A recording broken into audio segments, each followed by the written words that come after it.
কাশ্মীরে ভয়াবহ সন্ত্রাসী হামলায় ভারত ও পাকিস্তানের পাল্টাপাল্টি অবস্থানে উত্তপ্ত হয়ে উঠেছে আঞ্চলিক রাজনীতি। এতে দুই প্রতিবেশী দেশের মধ্যে নতুন করে সংঘাতের শঙ্কা তৈরি হয়েছে।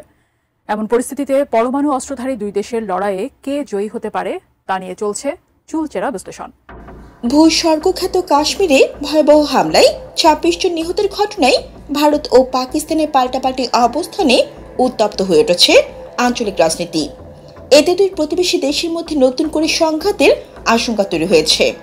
ভারত এরই মধ্যে পাকিস্তানের নাগরিকদের ভিসা বাতিল, পানি চুক্তি স্থগিত, সীমান্ত বন্ধ সহ ইসলামাবাদের বিরুদ্ধে বড় বড় পদক্ষেপ নেওয়া শুরু করেছে। একই সঙ্গে পাঞ্জাবের অমৃতসর থেকে প্রায় ৩৫ কিলোমিটার দূরে ওয়াঘা সীমান্তের প্রবেশদ্বারে পাহারা বাড়িয়েছে। পরমাণু অস্ত্রধারী দুই দেশের লড়াইয়ে কে জয়ী হতে পারে তা নিয়েও সামাজিক যোগাযোগ মাধ্যমে চলছে চুলচেরা বিশ্লেষণ। ভারত ও পাকিস্তানের সামরিক বাহিনীর আকার সক্ষমতা নিয়েও আলোচনা শুরু হয়েছে। এখন যুদ্ধ হলে জিতবে কে, ভারত নাকি পাকিস্তান?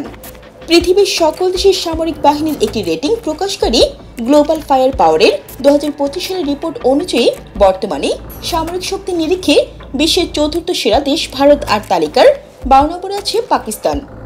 গ্লোবাল ফায়ার পাওয়ার সূচকে বিশ্বের সবচেয়ে বেশি জনসংখ্যা দেশ ভারতের পয়েন্ট ০.1184।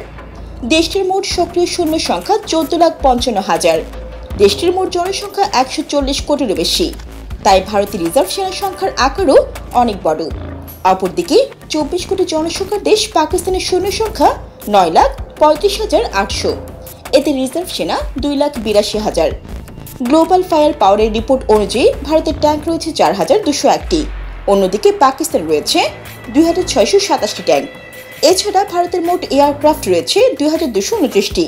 অপরদিকে পাকিস্তান রয়েছে ১,৩৯৯টি এয়ারক্রাফট। আর ভারতের যুদ্ধ বিমান রয়েছে ৫১৩টি এবং পাকিস্তানের ৩২৮টি। এছাড়া ভারতের হেলিকপ্টার রয়েছে ৮৯৯টি, পাকিস্তানে রয়েছে ৩৭৩টি হেলিকপ্টার। তবে অ্যাটাক হেলিকপ্টার রয়েছে ভারতের ৮০টি, পাকিস্তানের ৫৭টি। পারমাণবিক অস্ত্রের সংখ্যা বাড়ানোর তালিকায় ভারত ও পাকিস্তান আছে জানিয়ে গত মার্চ মাসে একটি প্রতিবেদন প্রকাশ করে যুক্তরাষ্ট্রের গবেষণা সংস্থা ফেডারেশন অব আমেরিকান সায়েন্টিস্ট। এতে দাবি করা হয় ভারতের ভান্ডারে মজুত রয়েছে ১৮০টি পারমাণবিক অস্ত্র, আর পাকিস্তানের অস্ত্রাগারে আছে ১৭০টি। যদিও শক্তির দিক থেকে ভারতীয় সেনাবাহিনী পাকিস্তানের তুলনায় এগিয়ে আছে, তবে যুদ্ধ শুধু সামরিক শক্তির উপর নির্ভর করে না। ভৌগোলিক অবস্থান, অর্থনৈতিক সক্ষমতা, সৈনিকদের মনোবল সবকিছুই যুদ্ধ জয়ের ক্ষেত্রে গুরুত্বপূর্ণ বিষয়। আর বিধ্বংসী সব সামরিক অস্ত্রের যুগে যুদ্ধ কাউকে জেতে না, উভয় পক্ষই ব্যাপকভাবে ক্ষতিগ্রস্ত হয়। যুদ্ধে দুটি দেশকে পঙ্গু করে দেবে, এমনকি আশেপাশের অন্য দেশগুলোর উপরও যুদ্ধের প্রভাব পড়বে।